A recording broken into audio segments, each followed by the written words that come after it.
하나님 천지의 창조주를 믿습니다. 나는 그의 유일하신 아들 우리 주 예수 그리스도를 믿습니다. 그는 성령으로 잉태되어 동정녀 마리아에게서 나시고 본디오 빌라도에게 고난을 받아 십자가에 못 박혀 죽으시고 장사된 지 사흘 만에 죽은 자 가운데서 다시 살아나셨으며 하늘에 오르시어 전능하신 아버지 하나님 우편에 앉아 계시다가 거기로부터 살아있는 자와 죽은 자를 심판하러 오십니다. 나는 성령을 믿으며 거룩한 공교회와 성도의 교제와 죄를 용서받는 것과 몸의 부활과 영생을 믿습니다. 아멘. 찬송가 322장 찬양하시겠습니다.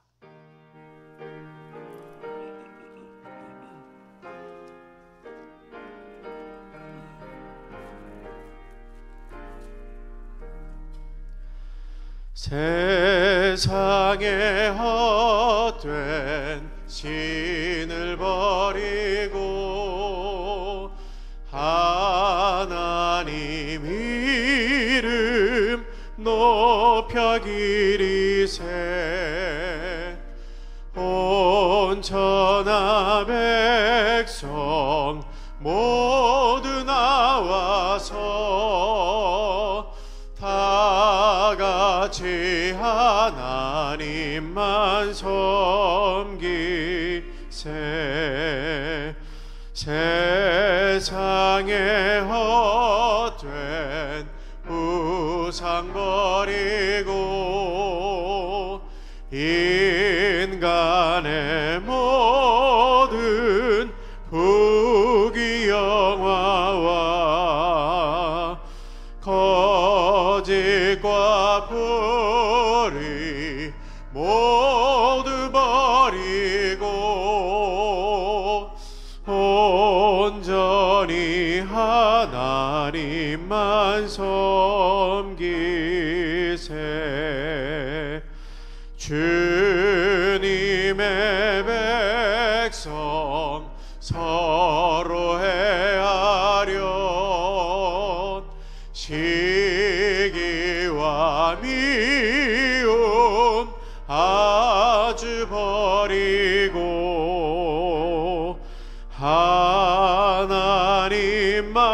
하나님만을 홀로 섬기는 천국을 어서 이뤄 주소서.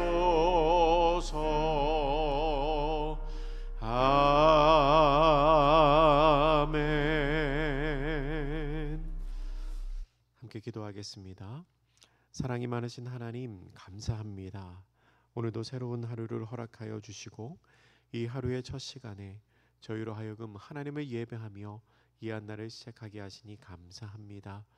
저희가 찬양하며 고백한 대로 우리가 세상의 헛된 것들 다 내려놓고 오직 하나님 한 분만을 바라보며 주의 은혜 가운데 주의 도우심 가운데 살아가기를 소원합니다. 그 마음을 품고 이 시간도 주님을 예배하오니 성령 하나님 우리와 함께하여 주시고 은혜로 역사하여 주시며 이 예배를 기뻐 받아 주시옵소서. 감사드리며 예수님의 이름으로 기도드립니다. 아멘. 오늘 우리에게 주시는 하나님의 말씀은 신약성경 고린도전서 3장 1절에서 9절까지의 말씀입니다. 고린도전서 3장 1절부터 9절까지의 말씀을 한 절씩 교독하도록 하겠습니다.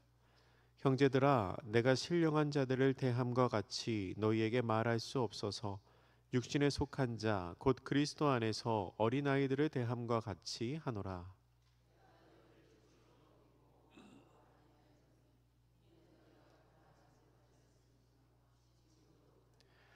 너희는 아직도 육신에 속한 자로다. 너희 가운데 시기와 분쟁이 있으니 어찌 육신에 속하여 사람을 따라 행함이 아니리요.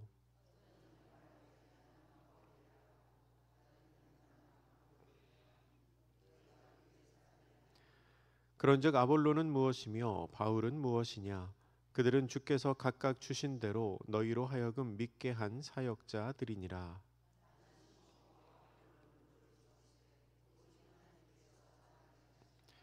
그런즉 심는 이나 물 주는 이는 아무것도 아니로되 오직 자라게 하시는 이는 하나님뿐이니라.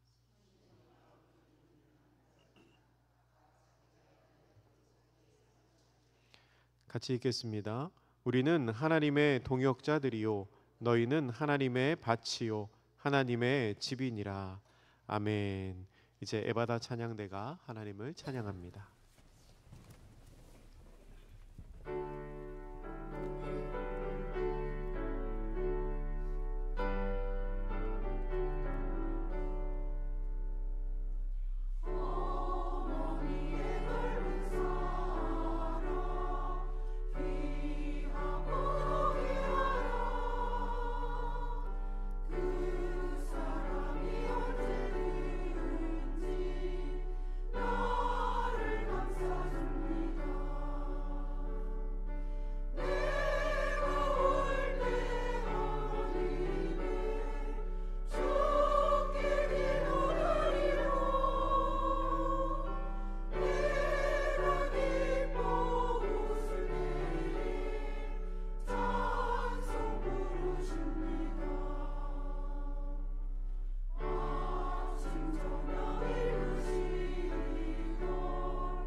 오늘 어버이날이네요. 귀한 찬양 감사합니다. 우리가 부모님의 신앙의 유산을 잘 기억하고 또 잘 물려받는 그런 믿음의 성도들 되기를 바랍니다. 이 시간 우리가 고린도전서 3장 1절에서 9절까지의 말씀을 함께 읽었습니다.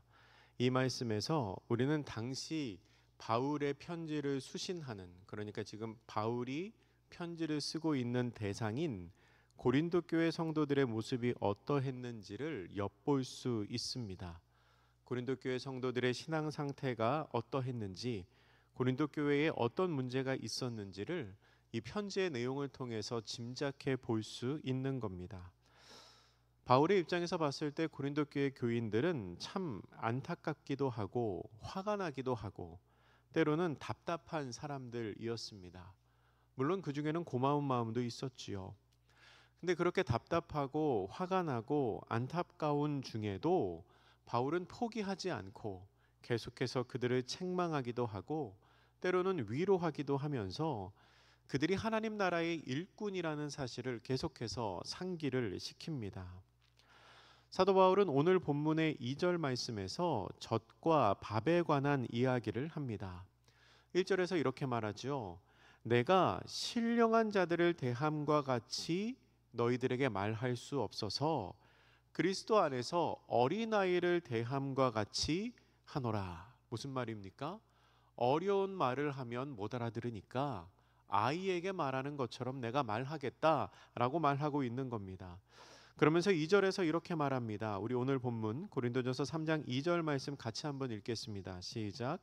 내가 너희를 젖으로 먹이고 밥으로 아니하였노니 이는 너희가 감당하지 못하였음이거니와 지금도 못하니라. 아멘. 여기에서 말하는 젖이라는 것은 신앙의 얕은 단계를 의미합니다. 초보적인 신앙을 의미하지요. 그리고 밥은 상대적으로 높은 신앙의 단계를 의미하는 것입니다. 사실 신앙을 단계를 나누어서 말한다는 것이 쉬운 일은 아닙니다.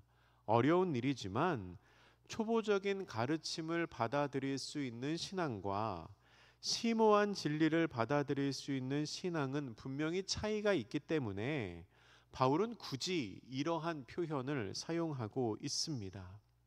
그리고 우리는 이 말씀을 통해서 교회 안에는 젖을 먹을 만한 사람, 그러니까 초보적인 신앙을 가진 사람과 밥을 먹을 만한 사람, 신앙의 깊이가 있는 사람이 있다는 것을 알 수 있습니다. 그런데 여러분, 그 두 부류의 사람은 처음부터 그렇게 정해져서 끝까지 그렇게 지속되는 것이 아닙니다. 사실 그러면 안 되지요. 아이가 처음에 태어나서는 엄마의 젖을 먹다가 점점 이유식을 먹게 되고 밥을 먹게 되는 것처럼 신앙인들도 처음에는 젖을 먹는 그런 얕은 신앙일지라도 점점 시간이 지나면서 성장하고 장성하여 후에는 밥을 먹을 만한 사람이 되어야 하는 것입니다. 그것이 신앙의 성숙이고 그것이 온전한 믿음입니다. 그런데 고린도 교회 성도들은 그렇지가 않은 것 같았습니다. 2절에 말하는 것처럼 예전에도 초보적인 신앙으로 그들을 가르쳤고 지금도 그러고 있다고 바울이 말합니다. 그러니까 신앙의 성숙이 이루어지지 않고 있다는 겁니다. 바울에게는 이게 참 안타까운 일인 것입니다. 사랑하는 성도 여러분, 여러분은 어떠십니까? 물론 이 자리에 앉아 계신 여러분들은 다 믿음의 깊이, 신앙의 깊이가 있는 분들이실 겁니다. 그러니까 이 새벽에도 나오셨겠지요. 그런데 나의 신앙의 깊이가 나의 신앙의 연수와 비교하여 잘 자라고 있다고 생각을 하고 계십니까? 여러분은 젖을 먹는 신앙에서 출발하여 밥을 먹을 만한 신앙인으로 잘 성장을 하고 계십니까? 물론 새벽에 나오시는 분들은 다 돌을 드셔도 소화할 수 있는 믿음을 가지신 분들이지요. 예, 그러실 거라고 생각합니다. 표정들이 다들 아닌 것 같은 분들이신데, 근데 여러분 중요한 것은 내가 지금 어떤 위치에 있느냐. 물론 그것도 중요하지만 내가 성장하고 있느냐, 내가 잘하고 있느냐, 내가 믿음의 깊이가 어제보다 1년 전보다 더 깊어졌느냐, 그것일 것입니다. 바울이 안타까워하고 있는 포인트가 무엇입니까? 단순히 젖을 먹는 신앙이기 때문에 안타까워하는 게 아니고 너희들이 잘하지 못하고 있구나, 너희들이 성장하지 못하고 있구나, 그걸 안타까워하는 거 아니겠습니까? 그리고 바울은 오늘 본문의 3절 이하에서 1장에서 잠깐 언급했던 분쟁에 관한 이야기를 합니다. 3절에 보면 너희 가운데 시기와 분쟁이 있으니 라고 말하면서 아볼로와 바울을 따르는 사람들이 각각 있다는 것을 지적하고 있습니다. 그리고 그 뒤에 이렇게 이야기를 하는데요. 뒤에 나오는 5절부터 7절까지의 말씀, 5절부터 7절까지의 말씀을 우리 같이 한번 읽어보겠습니다. 시작. 그런즉 아볼로는 무엇이며 바울은 무엇이냐? 그들은 주께서 각각 주신 대로 너희로 하여금 믿게 한 사역자들이니라. 나는 심었고 아볼로는 물을 주었으되 오직 하나님께서 자라나게 하셨나니 그런즉 심는 이나 물 주는 이는 아무것도 아니로되 오직 자라게 하시는 이는 하나님뿐이니라. 아멘. 바울은 지금 이렇게 말하고 있습니다. 그들은, 그러니까 아볼로와 바울은 주께서 각각 주신 대로 너희로 하여금 믿게 하려는 사역자들이다 라고 말합니다. 여러분, 이 말은 아볼로와 바울이 서로 대립하는 관계가 아니라 상호 보완적인 관계라고 말하고 있는 겁니다. 그들은 각각 주신 은사대로 하나님을 믿게 했습니다. 그러니까 바울을 선택하면 아볼로를 선택하지 못하는 게 아니고 그 반대도 아닙니다. 그 둘은 대립하는 존재가 아니라 서로가 서로를 보완하는 존재라는 겁니다. 바울에게는 교회를 세우는 은사가 있었습니다. 아볼로에게는 복음의 씨앗이 심겨진 사람들을 잘 섬기고 세우고 독려해서 그들을 성장하게 하는 은사가 있었습니다. 그렇게 그 두 사람은 각각 가진 능력으로 고린도 교회를 섬겼고, 그리고 결국에는 그 모든 것을 통하여 자라게 하는 이는 누구십니까? 하나님이시라는 겁니다. 여러분, 우리는 이 말씀을 통하여 교회 안에 나와 다른 사람일지라도 그 사람이 그 자리에 꼭 필요한 존재라는 것을 알 수 있습니다. 한 사람이 모든 것을 다 잘할 수는 없습니다. 모든 사람이 같은 일을 잘할 수도 없고요. 또한 모든 사람이 같은 일을 해야 하는 것도 아닙니다. 어떤 사람은 가르치는 일에 은사가 있고 다른 사람은 음식하는 일에 은사가 있으면 그 은사대로 섬기면 됩니다. 혹은 청소하는 일이나 노래하는 일, 찬양하는 일에 은사가 있다면 그 일을 통해서 하나님께서 교회를 자라게 하시고 하나님께서 교회를 세워가게 하실 것입니다. 이것은 누가 뛰어나고 누가 뛰어나지 않고의 문제가 아닙니다. 서로 다른 겁니다. 서로 다른 거지요. 그리고 내가 어떤 특정한 일을 맡고 있다고 해서 그 일을 맡음으로 말미암아 자랑할 수 있는 것도 아닙니다. 내가 맡은 일로서 자랑한다는 것은 내가 그 일을 하고 있다는 교만이 그 속에 있는 것입니다. 여러분, 우리가 교회에서 섬기는 일은 내가 하거나 혹은 그 사람이 하는 것이 아닙니다. 하나님이 하시는 거지요. 하나님이 하시는 그 일을 각자에게 그저 나누어 주신 것일 뿐입니다. 하나님의 일을 우리에게 맡기는 거지요. 그래서 내가 잘한다고 해서 내가 잘하게 할 수는 없습니다. 무슨 말인지 이해하셨죠? 내가 그 일을 잘한다고 해서 내가 누군가를 잘하게 하거나 내가 교회를 잘하게 하는 것이 아니라는 겁니다. 내가 열심히 하고 그 일을 통해 하나님께 영광을 돌리는 것과 내가 잘해서 교회를 잘하게 해야지, 이건 전혀 다른 이야기라는 겁니다. 그래서 바울은 이렇게 표현하고 있는 겁니다. 7절에 보면 심는 이나 물 주는 이는 아무것도 아니로되 오직 잘하게 하시는 이는 하나님 뿐이십니다. 아멘. 우리는 그저 심고 물 주는 사람일 뿐입니다. 내가 잘한다고 해서 교회가 잘하는 게 아닙니다. 하나님이 잘하게 하시는 거지요.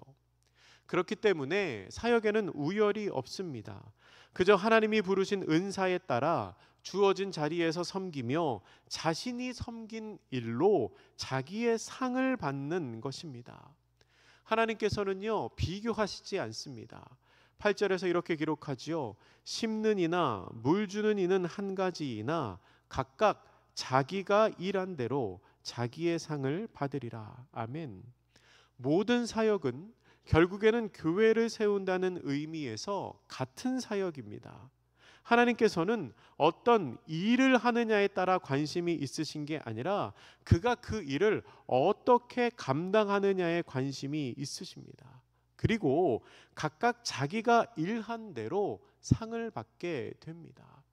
일은 하나님이 맡기신 겁니다. 그렇기 때문에 내가 어떤 일을 하느냐에 따라 하나님께 상을 받는 게 아닙니다. 그 일을 어떻게 감당하느냐에 따라 상을 받는 거죠. 예를 들어서 우리 새벽마다 에바다 찬양대가 너무 감사하게 찬양하고 있지 않습니까?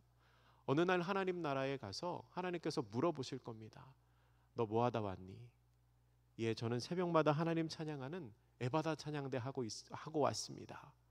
그러면 하나님이 이렇게 말씀하실 겁니다. 그거는 내가 너에게 시킨 거고.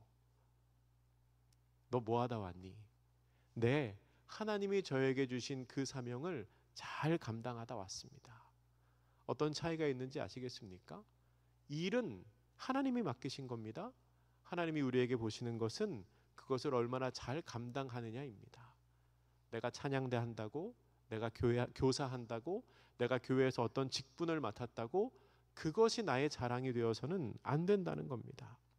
그러면서 바울은 9절에서 이렇게 말합니다. 9절 말씀 우리 같이 읽겠습니다. 시작. 우리는 하나님의 동역자들이요 너희는 하나님의 밭이요 하나님의 집이니라. 아멘. 아마도 바울이 이 단락에서 가장 하고 싶었던 이야기가 이 말씀이지 않았을까 싶습니다. 우리는, 그러니까 바울의 편지를 보고 있는 당시 고린도 교회의 모든 성도들은 하나님의 동역자들이라는 겁니다. 한 사람도 예외는 없습니다. 그러니까 젖을 먹을 만한 신앙인도, 밥을 먹을 만한 신앙인도, 바울을 따르는 사람도, 나는 아볼로를 따른다고 말하는 사람도 모두가 다 하나님의 동역자들이라는 겁니다. 결국은 다 같은 편이라는 거지요. 여러분, 같은 편끼리는 싸우는 거 아닙니다. 같은 편끼리 싸우면 누가 좋아하겠습니까? 마귀가 좋아하지요. 사탄이 좋아합니다. 9절의 하반절 말씀은 이렇게 번역할 수도 있습니다. 여러분은 하나님께서 경작하시고 있는 산물이고 하나님께서 지으시고 있는 건축물입니다. 우리가 하나님의 밭이고 하나님의 성전이라는 겁니다. 고린도 교회가 하나님의 수확물이고 하나님의 건축물이라는 것이지요. 그럴 리는 없지만 이건 그냥 저의 상상입니다. 그냥 저의 상상으로 누군가가 하나님을 향하여, 하나님, 당신의 열매는 무엇입니까? 하나님, 당신이 짓고 있는 건축물은 무엇입니까? 당신이 농사지은 결과는 무엇입니까? 라고 물어본다면 하나님이 뭘 보여주신다는 겁니까? 고린도 교회 성도들을 보여주신다는 겁니다. 누군가가 하나님을 향하여 하나님, 당신이 농사지은 결과물이 무엇입니까? 라고 물어보면 하나님께서 한영교회 성도들을 보여주신다는 겁니다. 왜요? 우리가 그의 밭이니까요. 그렇기 때문에 다른 사람들 보기에 좀 건강하고 반듯한 존재가 되어야 한다는 겁니다. 바울은 고린도후서 3장 3절에서는 고린도 교회 성도들을 향하여 너희는 그리스도의 편지다라고 말했습니다. 너희는 그리스도의 편지다. 그러니까 교회의 성도들이 세상에 보내져서 하나님을 알게 하는 수단, 하나님을 알게 하는 편지라는 것입니다. 세상 사람들이 하나님을 어떻게 알게 됩니까? 하나님에 관하여 써진 편지를 보고 알게 됩니다. 그 편지가 누굽니까? 고린도 교회 성도들이라는 거지요. 한영교회 성도들이라는 겁니다. 그러니 교회 안에서도 세상에서도 잘 살아야 한다는 겁니다. 당시에 고린도 교회 교인들이 그러했던 것처럼 우리도 하나님의 동역자들입니다. 한 사람 한 사람이 하나님의 나라를 세워가는 하나님의 동역자들입니다. 하나님께서 우리를 동역자로 삼으신 것은 하나님의 능력이 모자라서가 아닙니다. 하나님께서는 스스로 모든 일을 다 하실 수 있는 분이시지만 우리와 함께 일하시기를 원하며 우리를 하나님의 동역자로 삼으셨습니다. 제가 예전에 어떤 책에서 이런 문구를 보았습니다. 교회는 유람선이 되어서는 안 된다. 교회는 군함이 되어야 한다라는 문구였습니다. 이런 의미입니다. 유람선에는요, 타고 있는 사람들 중에 일부만 일을 합니다. 선장이나 항해사 아니면 직원들만 일을 하지요. 대부분의 사람들은 뭐 합니까? 관광합니다. 유람하지요. 그 안에서 누립니다. 근데 교회가 그런 교회가 되어서는 안 된다는 겁니다. 교회는 군함처럼, 군함에는 노는 사람이 없습니다. 그 안에 타고 있는 모든 사람이 다 각자의 역할을 감당하지요. 그런 모습, 그렇게 각자가 맡은 일을 감당하는 교회가 되어야 한다는 겁니다. 사랑하는 성도 여러분, 우리 모두가 밥을 먹는 교인들 되면 좋겠습니다. 또한 하나님께서 맡기신 사명을 성실하게 감당함으로 하나님의 자랑스러운 수확물이 되면 좋겠습니다. 그리하여 하나님의 동역자로 살아가는 복된 성도님들 되시기를 주님의 이름으로 축복합니다. 이 시간 우리 함께 기도하겠습니다. 함께 기도하실 때에 주님, 우리의 신앙이 주님의 은혜 안에서 날마다 자라가게 하소서. 우리가 하나님의 동역자가 되어서 교회를 세우고 세상에 보내지는 그리스도의 편지로 살아가게 하옵소서. 함께 기도하겠습니다. 참 좋으신 하나님 감사합니다. 우리가 주님 앞에서 주님 안에서 젖을 먹는 신앙인이 아니라 밥을 먹는 신앙인으로 날마다 자라가는 사람들 되게 하여 주시옵소서. 하나님의 동역자 되게 하여 주시옵소서. 교회를 세우고 또한 하나님의 기쁨이 되어 주님의 자랑이 되는 성도들 되게 하여 주시옵소서. 세상에 보내지는 그리스도의 편지로 살아가게 하여 주시옵소서. 이 세상 사람들이 무엇을 보며 하나님을 알겠습니까? 우리를 보며 압니다. 그렇기에 우리가 교회에서도 세상에서도 하나님의 영광을 드러내며 거룩하고 성실하게 주의 뜻을 세워나가며 살아가는 사람들 다 되게 하여 주시옵소서. 그러한 주님의 은혜와 주님의 도우심이 우리 가운데 함께 하시기를 간절히 구합니다. 주여 붙드시고 우리와 함께 하여 주시옵소서. 사랑과 은혜의 하나님, 우리의 신앙이 날마다 주님 안에서 성장하여 열매 맺는 신앙 되기를 간절히 구합니다. 하나님께서 자랑스러워 하실 만한 열매가 되게 하시고 우리로 하나님의 동역자로 살게 하여 주시옵소서. 우리 한영교회가 그렇게 쓰임받는 교회가 되게 하여 주시고 모든 성도들이 그러한 믿음의 용사가 되게 하여 주시옵소서. 능력과 은혜의 하나님, 우리의 삶에 오늘도 역사하여 주시사 주의 손길이 필요한 곳에 주의 능력으로 함께하여 주시옵소서. 환우들을 기억하여 주시사 회복시켜 주시옵소서.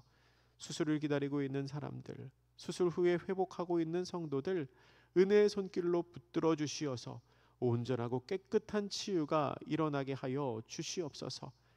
육신의 힘이 없어서 예배의 자리를 사모하지만 나오지 못하고 있는 성도들 하나님 기억하여 주시사 손과 발의 강건함을 회복시켜 주시고 주의 전에 나와 기쁘게 하나님을 예배하며 찬양하게 하여 주시옵소서. 우리의 가족들을 위하여 기도합니다. 하나님, 저들을 눈동자와 같이 지켜주시고 이 험하고 악한 세상 속에서 어디에 있든지 하나님의 사람으로 살게 하여 주시옵소서. 특별히 우리 자녀들을 기억하여 주시사 저들의 신앙을 지켜주시고 또한 기도하고 있는 모든 기도의 제목이 주의 뜻 안에 응답되는 역사가 나타나게 하여 주시옵소서. 군대에 있는 자녀들, 타지에 있는 성도들, 진학과 취업을 준비하며 기도하고 있는 모든 이들의 기도가 주의 뜻 안에서 응답되게 하여 주시옵소서.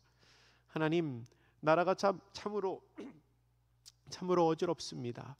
우리나라 대한민국을 긍휼히 여겨주시고 속히 안정을 되찾게 하여 주시며 또한 복음으로 통일되는 이 나라 되게 하여 주시옵소서.